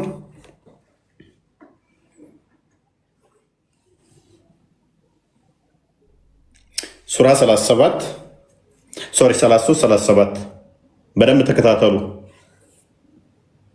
ይህ የዘይድ ታሪክ ነው። በደንብ አስተውሉ። የዘይድ ታሪክ ነው። ፍትህ የተነጠቀው ሚስቱን በገዛ አባቱ የተወሰደበት ምስኪኑ ዘይድ ታሪኩ ይጀምራል። ቢጨምርበት አሪፍ ነው ማለት የአክስቱ ልጅ ብቻ ሳይሆን ለሱ ሲል ህይወቱን የሰጠ የተጋደለለት የሐምዛም እህት ነች። በነገራችን ላይ ሐምዛ የሚባል ሰሃባ ለመሐመድ ሲል ይሞታለት። ስለዚህ የዘይድን ታሪክ በደንብ አስተውሉ፣ በደንብ ፖይንት ያዙ። ይህ ሰው ሚስቱን ያጣው፣ ሚስቱን ብቻ ሳይሆን አባቱንም በዚህ ምክንያት አጥቷል። ሱራ 33 ቁጥር 37 ላይ ታሪኩ እንዲህ ነው። ታሪኩ እዚህ ጋር ይጀምራል። በሐዲስ እና በቁርአን በተፍሲር ግልጽ ይሆናል።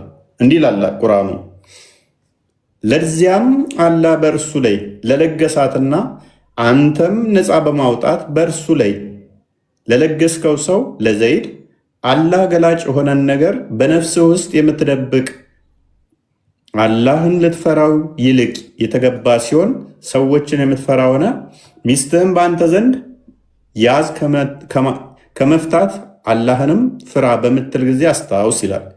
በልብ ውስጥ የምትደብቅ የተባለው በተፍሲር ላይ በደንብ ሲያብራራው ከዕለታት አንድ ቀን ሙሐመድ ዘይድ ቤት ይሄዳል። ዘይድ ቢን ሙሐመድ የሙሐመድ ልጁ ቤት ይሄዳል።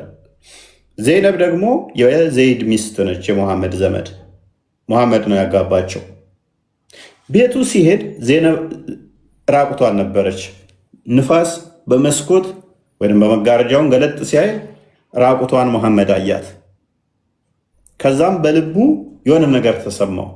ጠበሪ እንደሚናገረው ኦ አላህ የሰዎችን ልብ የምትቀይር ታምረኛው ጌታ ብሎ አለ። ዘይነብ ከዛ ግባ አባቴ ከአባቴ ከእናቴ በላይ አንተ ቅርቤ ነህ፣ ና ግባ ወደ ቤት አለችው። ኦ አላህ የሰዎችን ልብ የምትቀይር ኦ አላህ በሚገርም ነው ምናምን እያለ ውበቷን አደነቀ። አልገባም ብሎ ሄደ። ዘይድ መጣ ወደ ቤቱ። ሲመጣ ዘይነብ በጣም ደስተኛ ሆኖ አገኛት። ዘይነብ ምን ተፈጠረ አላት። ዘይድ አባታችን መሐመድ መጥቶ ነበር አለችው። አባቴ መሐመድ መጥቶ ነበር? ቤት ገባ? አልገባም አለችው። ምን አለ አላት። እኔን አሞገሰኝ፣ አደነቀኝ እያለች በጮቤ ነገረችው። ምን አለ? የሰዎችን ልብ የምቀየር የኔንም ልብ የቀየርክ ታምረኛው ጌታ ብሎ አለ። ራቁቷን ስላያት ይህንን ነገረችው ለዘይድ። ዘይድ አላቅማማም። ቀጥታ ብድግ ብሎ መጣና አባቴ መሐመድ ሚስቴን ትፈልጋታለህ? እንግዲያውስ እኔ ፈታታለሁ፣ ውሰዳት አለው። ሙሐመድ ከዛ ትንሽ አሰበና እኔ በወስዳታው ሚስቱን ሰዎች ምን ይሉኛል አለና ምን አለ? በልቡ ደበቀና እንደማይፈልጋት ጠበሪና ቁርጡቤ እንደሚያስቀምጡት በልቡ ይመኛታል ይላል። ቁርአኑም እንደሚለው አላህ ገላጭ የሆነውን ነገር በነፍስህ ውስጥ የምትደብቅና አላህን ልትፈራው ይልቅ የተገባ ሲሆን ሰዎችን የምትፈራ ሆነ ሚስትህም በአንተ ዘንድ ያዝ ከመፍታት አላህንም ፍራ በምትል ጊዜ አስታውስ። ስለዚህ ሙሐመድ ምን አለ? ከምትፈታት ያዛት፣ ሰዎችን ፈራና አለ። ለምንድነው የፈራው? ዘመድህን እንደገና ደግሞ የልጅህን ሚስት እንዴት ነጥቀህ ታገባለህ ተብዬ እታማለሁ ብሎ ፈራ። ይሄ ጠበሪ ቮሊም 39 ቁጥር 8 እና 11 ላይ በደንብ ያብራረዋል። ከዛስ አላህንም ፍራ በምትል ጊዜ አስታውስ። ከዚያም ዘይድም በእሷ ጉዳይን በፈጸመ ጊዜ በምዕመናን ላይ ልጅ አድርገው ከፋርግ ባስጠጋቸው ሰዎች ሚስቶች ከነርሱ ጉዳይን በፈጸመ ጊዜ በማጋባት ችግር እንዳይኖርባቸው እርሷን አጋባንህ። የአላህም ትእዛዝ ተፈጻሚ ነው። አሁን ዘይድን አንተ ጉዳይን ትፈጽማለን ያገባታለሁ አለው። ኦኬ ከዛስ ይሄ ህግ ደግሞ ተፈጻሚ ነው አይሻርም አለው። የማን ነው? የአላህ ትእዛዝ ነው። እኔ አይደለሁም የምፈልጋት። አሁን ሙሐመድ የሰው ሚስት ወሰድክ እንዳይባል ነው አላህ ነው እያዘዘኛለሁ አለ። ኃጢአት እኮ ነው አሉት። ከፍ አድርገው ትንሽ ኃጢአት እኮ ነው ሲባል ሙሐመድ እንዲህ አለ። ቁጥር 38 ኃጢአት ነው ሲባል ነው የአላህ ትእዛዝ ነው አለ። በነቢዩ ላይ አላህ ለእርሱ በፈረደው ነገር ምንም ችግር ሊኖርበት አይገባም። ኧረ ተው ይሄ ነገር ችግር ያመጣል፣ ይህን ጤናማ አይደለም ሲባል ኖ አላህን የፈረደለት ችግር የለም አለ። በዚያም ከሱ በፊት ባለፉት ነቢያት ላይ የደነገገው የአላህም ትእዛዝ የተፈረደ ፍርድ ነው አለ። ስለዚህ አላህን የፈረደለት ለነቢዩ እንዳትከራከሩ። እንዴ ሙሐመድ ዘይድ እኮ ልጅህ ነው፣ ዘይነብም ዘመድህ ነች የቅርብ። የልጅህን የዘይድን ሚስት እንዴት ትወስዳለህ ሲባል ቁጥር 40 ላይ አድርገው ከፍ። እንዴት የልጅህን ሚስት ትወስዳለህ ሙሐመድ?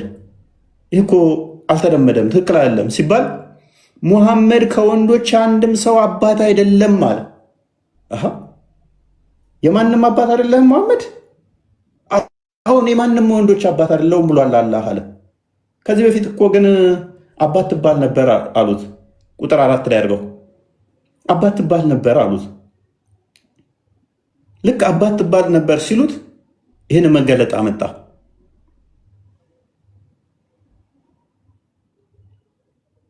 አላህ ለአንድ ሰው በሆዱ ውስጥ ሁለትን ልቦች አላደረገም። እኔ አንድ ነኝ፣ ሁለት ልብ የለኝም፣ አልወለድኩም፣ እሱን የእኔ ልጅ አይደለም። ሚስቶቻችሁም እነዚያን ከእርሱ እንደ እናቶቻችሁ ጀርባዎቻችሁ ይሁኑብን የምትሏቸው እናቶቻችሁ አላደረገም። ልጅ በማድረግ የምታስጠጓቸውን ልጆች አላደረገም። ይህ ልጅ ተብሎ የተጠጉት የእኛ ልጅ አይደለም። ይህ በአፎቻችሁ የምትሉት ነው። ይሄ በአፎቻችሁ ነው እንጂ የምትሉት የእሱ ልጅ የምትሉት ልጅ አይደለም። አላህም እውነቱን ይናገራል። እናንተ ዋሽታችሁብኛል። አላህ እውነት ነው የሚናገረው። እርሱ ትክክለኛውን መንገድ ይመራል። ከፋር ቁጥር 5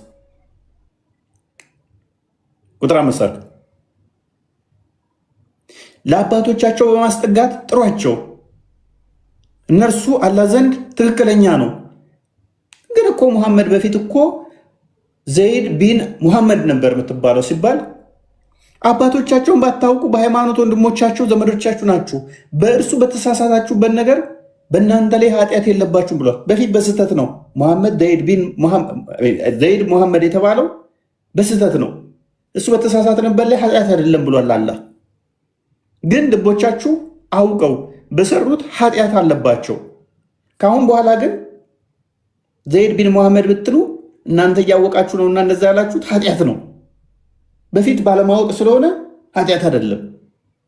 አላህ መሐሪ አዛኝ ነው። የበፊቱ ምሯችኋል። አሁን ግን አውቃችሁ የሙሐመድ ልጅ ብትሉ ኃጢአት ነው። ግን እኮ ሙሐመድ ዘይነብ እኮ ዘመድህ ነች። ቁጥር 50 አድርገው ዘመድህ ነች። እንደገና ደግሞ 4 ድረስ ነው ማግባት ይቻላል የተባለው። ታዲያ ዘይነብን ካገባህ እኮ አሁን 5ኛ ይሆናል። ቃል አለህ 50 እንዴት ነው ነገር? እንዴት ነው እሷ 5ኛ ልትሆንብህ ነው። እንደገና ደግሞ የቅርብ ዘመድህ ነች አሉት። አንተ ነብይ ሆይ እኛ እነዚያን በመሪዎቻቸውን የሰጣቸው ሚስቶችን አላህ በአንተ ላይ ከመለሰልህ እነዚያንም እጆችህ የጨበጣቸውን ምርኮኞች እነዚያንም ከአንተ ጋር የተሰደዱትን በደንብ አስተውሉ። ያጎትህን ሴቶች ልጆች ያክስቶችንም ሴቶች ልጆች ዘመዶቹ ማለት ነው። ዘመድህ ነች ሲባል ይኸው ዘመዴ ተፈቅዶልኛል። የውሽማዎችንም ሴቶች ልጆች የውሽሚዎችንም ሴቶች ልጆች ማጋባት ለአንተ ይፈቀድልሃል። እንደዛ ነው። ታዲያ ከአራት በለጡ እኮ ሲባል ደግሞስ ያውም የዘመድህን ያውም የልጅህን ያመነች ሴት ነፍሷን ራሷን ለነቢዩ ብትሰጥ ነቢዩ ሊያገባት የፈለገ እንደሆነ ከምዕመናን ሌላ ለአንተ ብቻ የጠራች ስትሆን ፈቀድን። 4 ድረስ ነው ብለህ ነበር እኮ ኖ ከነቢያት ከእናንተ የተለየ ለእኔ ከ4 በላይ ተፈቀደ። ከፍ አድርገው በነርሱ በምዕመናን ኧረ ትንሽ ቀስ በል በእናትህ። እሺ በልጆቻቸው በጨበጧቸው ባሮቻቸው ግዴታ ያደረግንባቸው በእርግጥ አውቀናል። በአንተ ላይ ችግር እንዳይኖር ያለፉትን ፈቀድንልህ። አላህ ማሪ አዛኝ ነው አለ። ከዛ ሴቶቹ ተሰብስበው መጡ። በቃ እኛን አግባ የተወሰነ ቁጥር 51 አድርገው ከነርሱ የምትሻትን ታቆያለህ፣ የምትሻውንም ወደ አንተ ታስጠጋለህ። በማፋታት ካራካትን የፈለጋትን በመመለስ ብታስጠጋ በአንተ ላይ ኃጢአት የለብህም። ይህ አይኖቻቸው ወደ መርጋት ነው ምናምን። ስለዚህ የፈለግካትን ማስጠጋት የፈለግከውን ማራቅ ትችላለህ። እንደዛም አዎ። እንግዲህ ምን ተስፋ አለን? ሚስቶቻችንን የፈለገው ተወሰደ። እሱ ካያት ማስጠጋት ከቻለ የፈለግከውን ማራቅ የፈለግከውን መውሰድ ከቻለ ተስፋም የለን አሉ። ከዛ ሙሐመድ ምን አደረገ? ዘይድ ና ሂድና ሚስትህን ሰርጋችን ዛሬ እንደሆነ እንደማገባ ንገራት አለው።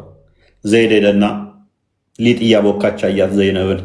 ቀና ስትል በጣም ውበቷን አልቻለም። ሐዲስ ላይ ነው ያለሱ። አልቻልኩም ፊቷን ማየት፣ ስለዚህ እግር እግር ማየት ጀመርኩ ይላል። ከዛ ስላላስቻለው ፊቷን እያየ መናገር ጀርባውን አዞረና ሚስቴ ዘይነብ አባቴ ሙሐመድ ሊያገባሽ ይፈልጋል አላት። ኧረ እንደዛም ቅድሚያ ጸሎት ላድርግ አለች። ጸሎት ስታደርግ ወዲያውኑ ሙሐመድ መጣ። ሰርግ እዛው ከሆነ ከዛ ሰዎች መጡና ማውራት ጀመሩ። ጨዋታ ተጀመረ። ከዛ 3 ሰዎች ደግሞ ሙሐመድ የእኛ ሚስቶች ካየና እንደፈለገ መውሰድ የሚችል ከሆነ ያለን ተስፋ እሱ ሲሞት ሚስቶቻችንን ማስመለስ ነው። እኔ አይሻን ወስዳለሁ፣ እኔ ሚስቴን አስመልሳለሁ። እንደዚህ አይነት ጨዋታ ሲጀምሩ እየሄደ ሚስቶቹን መጎብኘት ጀመረ እየወጣ። ከዛ አሰበና ሰዎቹ እንዲህ ሲጫወቱ ቁጥር 53ን ከፍ አድርገው እንዲህ አለ፣ እናንተ ያመናችሁ ሆይ መድረሱን የማትጠባበቁ ስትሆኑ ወደ ምግብ ካልተፈቀደላችሁ በስተቀር ነብዩ ቤቶች በምንም ጊዜ አትግቡ አለ። ሰው ቤት ሄዶ አይደለ ያያቸው ሚስቶቹ። እሱ ካየ ደግሞ መውሰድ ይችላል። የእሱን ደግሞ እንይበት። ኖ የኔ ሚስት ማየት አይቻልም። ኖ ቤቴ መምጣት አትችሉም። ግን በተጠራችሁ ጊዜ ግቡ፣ በተመገባችሁ ጊዜ ወዲያውኑ ተበተኑ።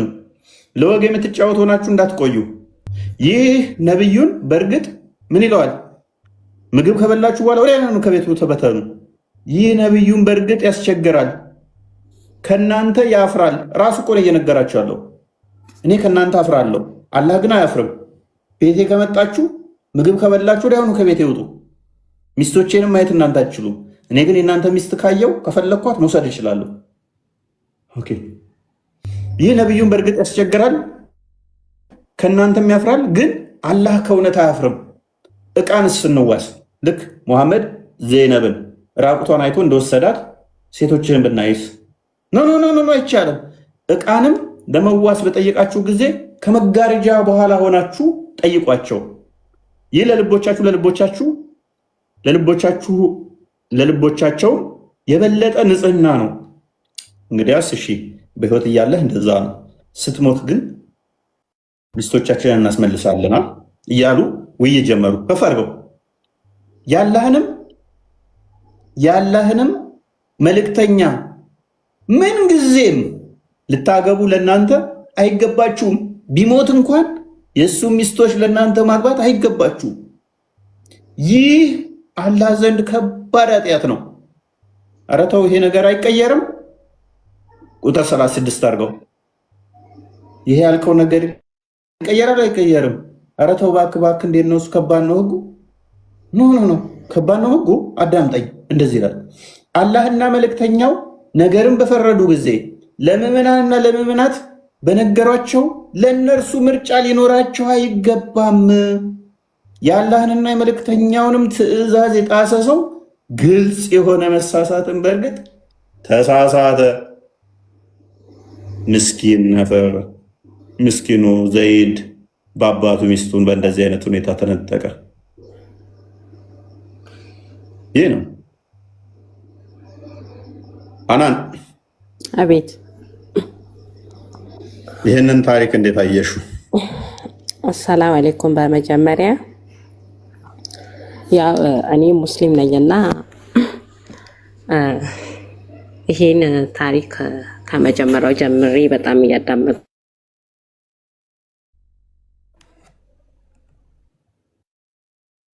ከኔ ጋር የተቋረጡ እኔ በጣም የምደነቅበት በጣም የሚገርመኝና በጣም የሚሰቀጥጠኝ ሰው እንዴት ይሄንን ሊቀበል አይችልም ብዬ ማለት ይሄንን እንዴት እውነት ብሎ ሊቀበለው ይችላል ብዬ ሁል ጊዜ ጥያቄ ከሚፈጥርብኝ ነገሮች ኢማጂን በዚህ ኬዝ የተነሳ አንድ ሰው ያልወለደውን ሰው አባቴ ብሎ እንዳይጠራ ተደርጓል። መደረጉ ብቻ አይደለም መረገሙ ብቻ አይደለም፣ ግዴታም ሆነ ሱና ነገሮችን ሌሎች ነገሮችን እስልምና ላይ ያሉትን ነገሮች እስልምናው ሰላቱ ምናምን አላህ አለመቀበሉ ሁሌ ያስደንቀኛል። እዚህ ላይ መጽሐፉ ላይ በግልጽ አስቀምጠውታል። እዚሁ ላይ ማለት ነው ያቀለምኳትን የመጨረሻ ክፍሎች ብቻ ያዋቸው ተከትላችሁኝ አንብቡት። ምን ይላል? አባቱ ያልሆነ ሰው አባቴ ነው ብሎ አባቴ ነው ያለ ወይንም ይላል አሳዳሪ ያልሆነው ሰው አሳዳሪን በማለት የተጠጋ የአላህ የመላእክት ልብ በሉ የማን የአላህ የመላእክትና የሰዎች ሁሉ እርግማን አለበት በጌታ ስም። ከዛስ አላህ ግዴታም ሆነ ግዴታ ያልሆኑ ሱና ስራዎችን አይቀበልም። ይሄ በጣም ከባድ ነው። ለአንድ ሰው የወሲብ ስሜት ለአንድ ለሆነ ቅንዝራም ለሆነ ሰውዬ ይቅርታ አድርጉልኝ፣ ይሄ ቃል ራሱ የሚገልጹ አይደለም። ለእንደዚህ አይነት ሰውዬ ስሜት ሲባል ፈጣሪ አባቴ ነው። እኔ እንግዲህ ምን ችግር አለው? እኔ እናትና አባት ሳይኖረኝ ተወልጄ መንገድ ያደገን ሰው አንስተህ ብታሳድግ በስምህ ስለተጠራ ብቻ የመላእክት የአላህ እርግማን ወርዶብህ ያንተን ደግሞ ጸሎትህ ምንህን እስልምናህን የማይቀበልህ ከሆነ ይሄ አምላክ አይደለም። በቃ ሊትራሊ ችግር አለበት። ንቁ ነው የምንላችሁ። እኔ አይደለም ያልኩት፣ ይኸው የነብያችሁ ታሪክ ብላችሁ 1000 ፔጅ መጽሐፍ ጽፋችሁ ነው እራሳችሁ ሴራዎችን ተርጉማችሁት ነው። የነብዩ መሐመድ ታሪክ ነው የሚለው የዓለማቱ እዝነት ብላችሁ። ይሄ የዓለማቱ ውርደት ነው እንጂ እዝነት ሊሆን አይችልም። ይቅርታ አድርጉልኝ ስለነበረን ቆይታ። ቆስጠንጢኖስ አለ እንዴ?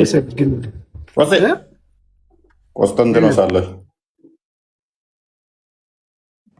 ኦኬ ያ ኮፒ ሊንክ አድርጉለት። ቃል አካውንቴ ቲክቶኩ ሪከመንድ እንዳይደረግ በአንተ ምክንያት ሆኗል። እንትን ነው መሰለኝ ያስወረዱኛል። ኦገስት 11 ዛሬ ስንት ነው?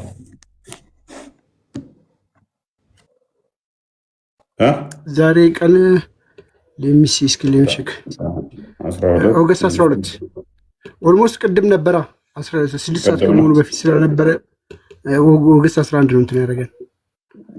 ኦኬ ቅድም ነው እንትን ያለው። ስለዚህ ዘግቶታል፣ እንዳይታይ አድርጎታል። አክቹዋሊ ወደ ሌላ ጋር እንዳይታይ ላይቫችን በአንተ ምክንያት እንትን ብሎታል። ቅድም ነው አስቀድሞ እንትን ያለው። ስለዚህ ነገ እንዲለቅ አድርገው። እንግዲህ ኮፒ ሊንክ ምንም ያጠፋው ጥፋት የለም። አይታችኋል። መጽሐፍ ስቅ ነው የከፈትኩት። በተረፈ ቪዲዮ ራሱ አልከፈትኩም። ሲወጣ ውረዱ። አቶ ቢኒያም ውረዱ። ስ መጥቻለሁ። ርቆኛ እየሰማችሁ ነበር። ጨርሳችኋል መሰለኝ። ያ በቃ በጣም አሪፍ ቶፒክ ነበረ። ግን በተከታታይ በዚህ በ4 ቀን ነው ምናምን ውስጥ ያነሳቸውን ሀሳቦች መልስ የሚሰጥ የለም። ስድብ ብቻ ነው ያገኘነው ውጤቱ ማለት ነው በጠቅላላ እና ትንሽ ያሳዝናል። 4 ቀን በተከታታይ መልስ የሚባል የለም። እየገቡ ሲሳደቡ ነበርና ያ እንግዲህ ምን ይደረጋል። የመሐመድ ታሪክ ሲነሳ እንደዚህ ነው ስለሚያሳፍር። ያው ከስድብ ውጭ ሌላ መልስ ስለሌላቸው አማራጭ ስለሌላቸው ይሳደባሉ። እኛም መልሱን ተቀብለናል፣ ስድቡ እንደ መልስ ተቀብለናል እና እስልምና መልስ የለውም ብለን ደምድመናል ማለት ነው። አይ መልስ አለው የሚል ካለ እነዚህ ጉዳዮች ላይ መጥቶ መነጋገር ይችላል ማንም ሰው በእነዚህ ጉዳዮች ላይ። አዛ ተሳዳቢዎችን አትላኩ አሰልጥናችሁ ማለት ነው። ይሄን ነው መልስ እኮ ነው የመለሱት እነሱ። ድባት መልስ ነው። ቻው በቃ እሺ።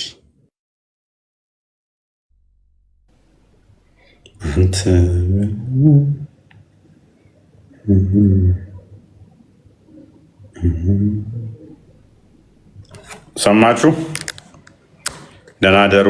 መተኛት ጥሩ ነው። መተኛት ጥሩ ነው። ነገ እንገባለን፣ ነገ እንገናኛለን። ይህን የተማራችሁትን በልባችሁ ያሳድርባችሁ ምናምን ነገር በልባችን ያሳድርብን አትሉ? በልባችን ያሳድር ምናምን ነገር ይህንን ሰምቶ ይህንን አምኖም ይህንን ተምሮም እነዚህም ሆኖ እስልምና ውስጥ የሚቀጥል ካለ እንግዲህ ምንም ማድረግ አንችልም። ዝም ብሎ አሁን የሚመራ በጭፍን ካለ ጥሩ ነው። በጣም ከስር ቁጭ ብለው እየተማሩ ስለሆነ ብዙዎች ከስር ቁጭ ብለው ኖት እየያዙ ስለሆነ መልስ እንደሌለ አውቀው ብዙዎች ነጥብ እየያዙ ስለሆነ እኛ ድራማ አንሰራም። እኛ የምንከፍላችሁ ገንዘብ የለም ወደ ክርስትና እንድመጡ። ግን ይህን ያሰጥ አስተምሮ እንደዚህ ግልጽ አድርገን እናሳያለን አይደል? እንደዚህ ነው ዋናው።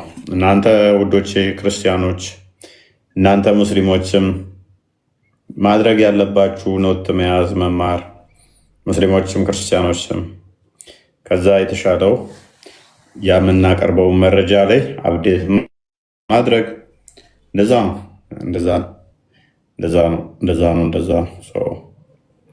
ሙስሊሞች ይሳደቡ፣ እነሱ ይራገሙ፣ እነሱ ድራማ ይስሩ፣ እነሱ ፖለቲካዋን ይጫወቷት፣ እኛ እውነትን እንገልጣለን። በእውነት መዶሻ ሐሰትን እናፈርሳለን። ኡስታዞቻቸው ዕለት ዕለት ስሜን እየጠሩ ድራማ ካልሰሩ አይሆንላቸውም። ዕለት ዕለት እየየ ካላሉ ተከታዮቻቸው አይሆንላቸውም። እኛ ቦታም አንሰጣቸውም። ባይ በጣም አንሰጣቸው። በጣም ምንም ዚስማሽ እዚህ ግቡ የሚባሉ ኩታራ ስለሆኑ እንዳለ ማለት ነው። በመጮህና በፖለቲካ የተቃኑ ናቸው። በውሸት የተቃኑ ናቸው። ድራማቸውን ጠንቅቀን እናውቃለን። ለማያቅ ነው። አሁን ላይ ግን እግዚአብሔር ይመስገን አብዛኛው ክርስቲያን ሶሻል ሚዲያ ላይ በዚህ ዘመን ኖሮ እንደው በሙስሊሞች ፕሮፓጋንዳ ይሸወዳል? ኔቨር። በሙስሊሞች ፕሮፓጋንዳ የሚሸወድ ክርስቲያን ካለ እኔ በጣም ነው በጣም እንደው አታልዬ እንደዚህ ሸውደውኝ እንዲህ ብለውኝ እንዲጠይቀው የሚል ራሱ ካለ ማለት ነው በዚህ ዘመን በጣም ወደኋላ ቀርቷል ማለት ነው። እንደዛ ከሆነ በፊት ብዙ ጊዜ እንደዚህ ብለው አታለውኝ እንዲህ ብለው ያጭበርበረውኝ እንደዚህ እንትን ብለው አሳይተው እንደዚህ አድርገውኝ ነበር። አሁን የሚሸወድ ክርስቲያን አለ ግን በሙስሊሞች አትሊስት እንደው መመለስ ቢያቅተው እንኳን ተጠይቆ ወይንም ደግሞ እነሱ ያነሱት እንደው እንትን ቢል እንኳን አርጊው ባያደርጋቸው እንኳን እየዋሹት እንደሆነ ጠንቅቆ ያውቃል። አሁን ላይ ማጆሪቲው በትንሹ ምክንያቱም በአረብኛ እንዴት እንደሚዋሹ ኡስታዞቻቸው ምን ያህል ውሸታም እንደሆኑ ያላወቀ ክርስቲያን ካለ አይደለም። ደጋግመን ውርደታቸውንና ውሸታቸውን ስላሳየን ማለት ነው። አይደለም ኡስታዞቻቸው እዚህ የሚገቡት እንኳን አንደኛው ሌላ ሲል እንዴት እንደሚዋሹ እንዴት በቋንቋ ሊደበቁ እንደሚሞክሩ ይሄን በማየት ብቻ የሚታለል አለ ብዬ አላምንም። አያችሁ እኛ ደጋግሜ ብያቸዋለሁ። ሰንበዲ መጣ ሄደ፣ በእውነት ላይ አንደራደርም። እውነት ብቻ ነች የምናቆማት፣ እውነትን ብቻ ነው እሷ ላይ የምንሰራው። ደህና አደሩ።